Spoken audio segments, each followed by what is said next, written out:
Hello everyone, welcome to my channel electronics wing. इस video में मैं आपको दिखाऊंगा कि यहाँ पे एक देखिए बैटरी चार्जर है जो कि 6 एम्पियर का है। यहाँ पे 5 एम्पियर लिखा है लेकिन इसके अंदर 6 एम्पियर का ट्रांसफार्मर लगा हुआ है। और ये मोटर बाइक का बैटरी को चार्ज करने के लिए एक मेरे दोस्त के पास था, वो मोटर बाइक रिपेयर करता है, तो उसका ये ख़राब हो गया है, तो इसको हम रिपेयर करेंगे। ये नो पावर इश्यू में है। और इसी के साथ इसके अंदर जो एक स्पेशल डिज़ाइन है उसको बारे में मैं आपको बताऊंगा। यहाँ पे देखिए एक रिले लगा हुआ है, ये रिले क्यों लगा हुआ है इस चार्जर में, इसके बारे में मैं बताऊंगा। और आप इस वीडियो को देखने के बाद इसका डायग्राम में एक्सप्लेन करूंगा, तो आप नया बैटरी चार्जर भी बना सकते हैं या 12 वोल्ट का पावर सप्लाई बोल सकते हैं। तो चलिए देखते हैं।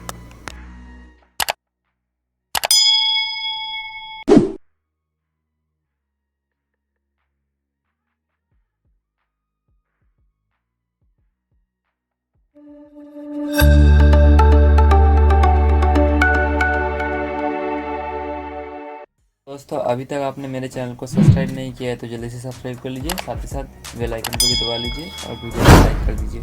तो सबसे पहले मैं इसको रिपेयर कर लेता हूँ, उसके बाद मैं इसका डिज़ाइन के बारे में बताऊँगा कि ये रियल क्यों है। इसको रिपेयर करूँगा तो यहाँ पे मैं सबसे पहले इस प्लग को सीरीज बोर्ड में लगाऊँगा।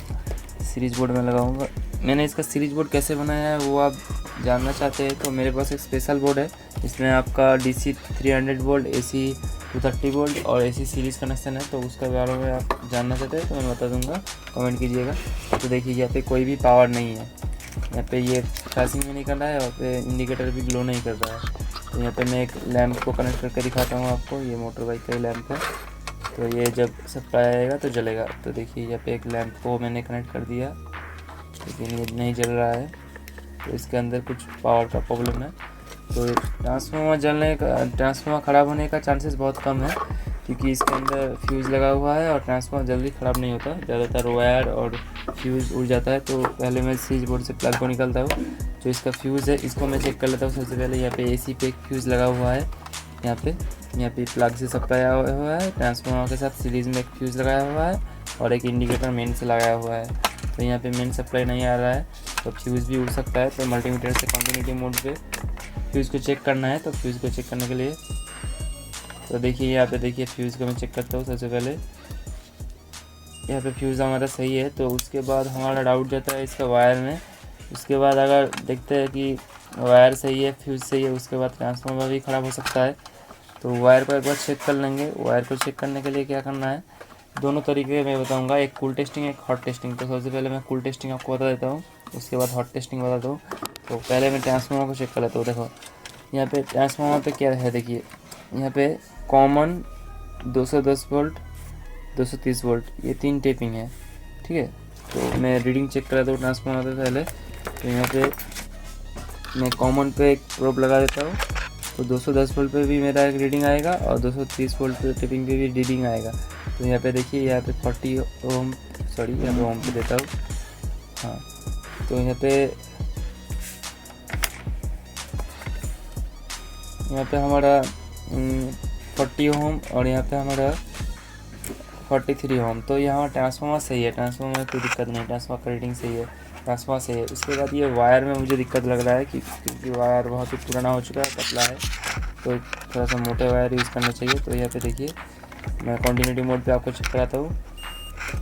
देखिए यहाँ पे मैंने एक वायर लगाया है, यहाँ पे 2 वायर आया हुआ है, उन पे लगा रहा हूँ, कोई भी रीडिंग नहीं है, बीप नहीं है। तो इसका मतलब एक वायर तो खराब है और एक वायर देखते हैं, यहाँ पे एक पे रीडिंग आ रहा है और एक पे बीप कर रहा है। इसका मतलब एक वायर सही है, इसका ये वायर ही ख़राब है लगता है, ठीक है। ये तो कूल टेस्टिंग हो गया। मैं आपको हॉट टेस्टिंग करके बताता हूँ। देखिए हॉट टेस्टिंग करने के लिए AC प्लग में मैं लगा दिया। उसके बाद मल्टीमीटर को मैं 750 वोल्ट AC के रेंज में रखता हूँ। उसके बाद रखने के बाद देखिए यहाँ पे जो न्यूट्रल है, यहाँ पे मैं न्यूट्रल पे क्लिप कर देता हूँ, क्लिप कर दिया। उसके बाद देखिए यहाँ पे मेरा जो दोनों वायर पे कोई भी सप्लाई नहीं आ रहा है। ये देखिए यहाँ पे 230 वोल्ट आना चाहिए न्यूट्रल और लाइन पे, वो भी नहीं आ रहा है। उसके बाद यहाँ पे ट्रांसफार्मर पे फ्यूज़ के बाद भी नहीं आ रहा है, फ्यूज़ तो सही है। तो ये वायर ही ख़राब है, तो वो वायर को मैं ठीक करता हूँ। इसको प्लग को कट करके देखता हूँ, यहाँ पे जोड़ के, ये प्लग में लूज़ लग रहा है मुझे, यहाँ पे से कट गया होगा। तो इसको रिपेयर करने के बाद मैं इसके सर्किट को एक्सप्लेन करूँगा फुल डिटेल्स में। चलिए इसको प्लग को मैं ठीक कर लेता हूँ।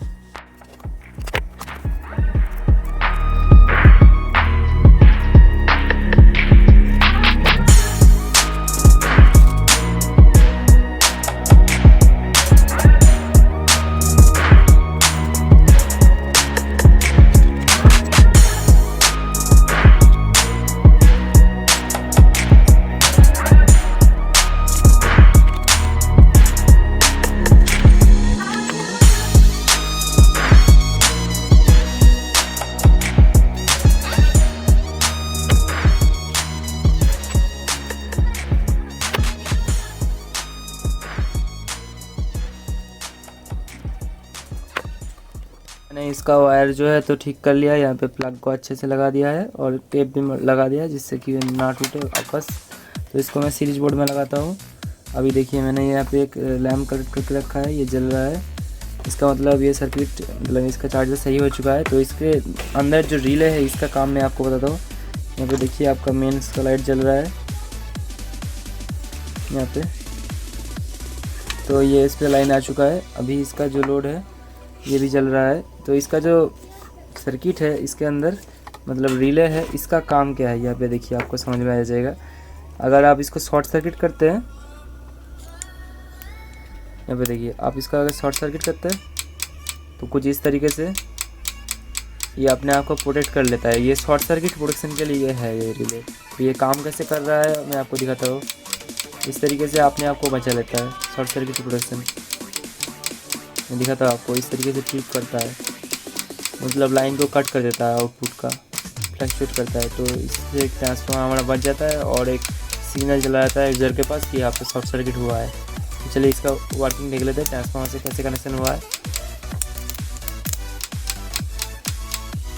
अब मैं इसका मतलब वर्किंग बता देता हूँ कैसे है।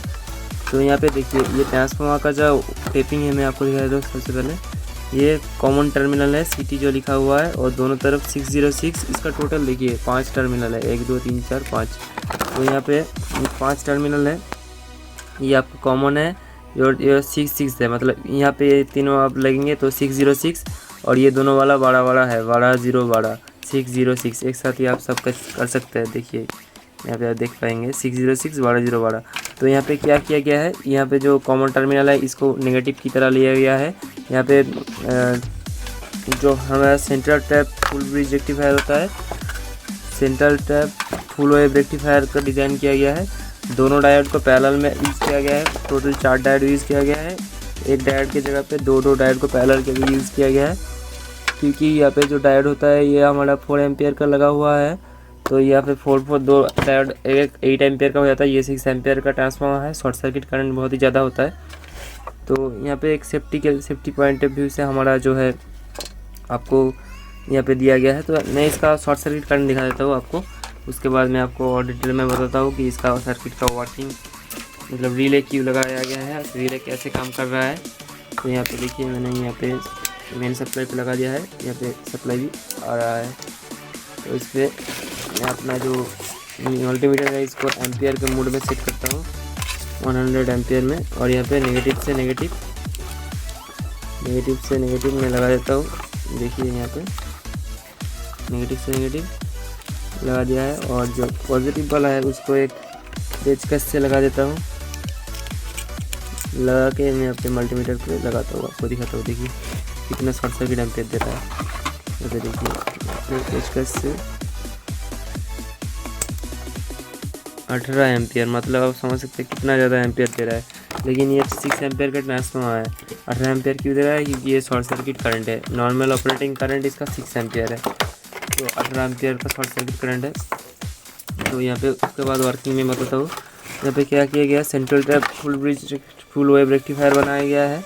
यहाँ पे देखिए 12 से डायोड लिया है वाइट साइड का, 12 से डायोड लेकर वाइट साइड में आउटपुट किया गया है, मतलब पॉजिटिव यहाँ से निकलेगा। और इस उल्टी तरफ के भी कुछ सेमी किया है, दोनों डायोड को पैरेलल में किया है। एक 4 एम्पियर का डायोड है। तो यहाँ पे फिल्टर करने के लिए एक कैपेसिटर लगाया गया है जो कि है 25 वोल्ट 470 माइक्रोफैरड, मतलब 47 माइक्रोफैरड का कैपेसिटर लगाया गया है। उसके बाद ये जो कॉमन टर्मिनल है ये आपका तो नेगेटिव है, इस नेगेटिव सप्लाई को लेकर यहाँ पे रिले के एक कॉमन पे दिया गया है ये येलो वाला, और यहाँ पे पॉजिटिव सप्लाई जो बन रहा है इसको भी लेके और एक कॉमन पे ये DPDT रिले है तो इस पे दिया गया है। तो यहाँ पे जो आउटपुट का वायर है ब्लैक और नीट, और ये नेगेटिव पॉजिटिव के सीधा ही है, तो इसके साथ ही कनेक्ट होना है। नॉर्मली इसके साथ ही कनेक्ट होता है। जब भी सप्लाई आता है यहाँ पे 0 और 12 से वायर लिया गया है, उसको DC करके रिले के इनपुट पे सप्लाई दिया गया है। तो जब भी सप्लाई आता है तो ये रिले हमारा ऑन हो जाता है, और ये सप्लाई जो है ये नॉर्मली ओपन पॉइंट पे होता है आउटपुट में, तो नॉर्मली क्लोज हो जाता है ये रिले, तो ये सप्लाई आउटपुट में चला जाता है। लेकिन जब हम शॉर्ट सर्किट करते हैं तो यहाँ पे इस रिले का जो सप्लाई आ रहा है वो भी शॉर्ट सर्किट होने के कारण ड्रॉप हो जाता है काफ़ी, तो 12 वोल्ट से काफ़ी ज़्यादा नीचे गिर जाता है, अराउंड 2-3 वोल्ट 0 वोल्ट के आसपास चला जाता है। तो ये रिले ऑफ हो जाता है, तो सर्किट को कट कर देता है, तो शॉर्ट सर्किट निकल जाता है। फिर से ऑन होता है जब शॉर्ट सर्किट निकल जाता है फिर से ऑन आता है, फिर से शॉर्ट सर्किट की वजह से ऑफ हो जाता है, ऐसे ही ट्रिप करता रहता है।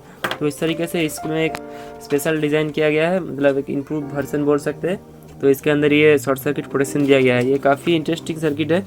तो इसको आप अपने चार्जर, बैटरी चार्जर में लगाइए इस तरह का सीट रिले, तो आपका ट्रांसफार्मर ज़्यादा जल्दी शॉर्ट नहीं होगा, इसका डायोड भी नहीं उड़ेगा। ये एक बहुत ही कम खर्चे में आपका अच्छा शॉर्ट सर्किट प्रोटेक्शन देता है। आपको कोई सर्किट लगाने की ज़रूरत नहीं, सिर्फ एक रिले लगाना है। ये एक सिंपल सा मतलब लॉजिक लगा के अच्छे से काम कर रहा है, बहुत ही अच्छा काम कर रहा है। मतलब ट्रांसफार्मर को बचाना बहुत ही ज़रूरी है, क्योंकि ट्रांसफार्मर बहुत ही महंगा आता है। अभी का ट्रांसफार्मर तो बहुत ही महंगा आता है। तो दोस्तों, आपको मेरा ये वीडियो कैसा लगा नीचे कमेंट में ज़रूर बताइएगा। और अगर वीडियो बहुत ही अच्छा लगा तो चैनल को सब्सक्राइब कर लीजिए और साथ ही साथ वीडियो को लाइक करके जाइए। और कुछ कमेंट है तो कमेंट कर दीजिएगा। तो चलिए मिलते हैं अगले वीडियो में। Thanks for watching.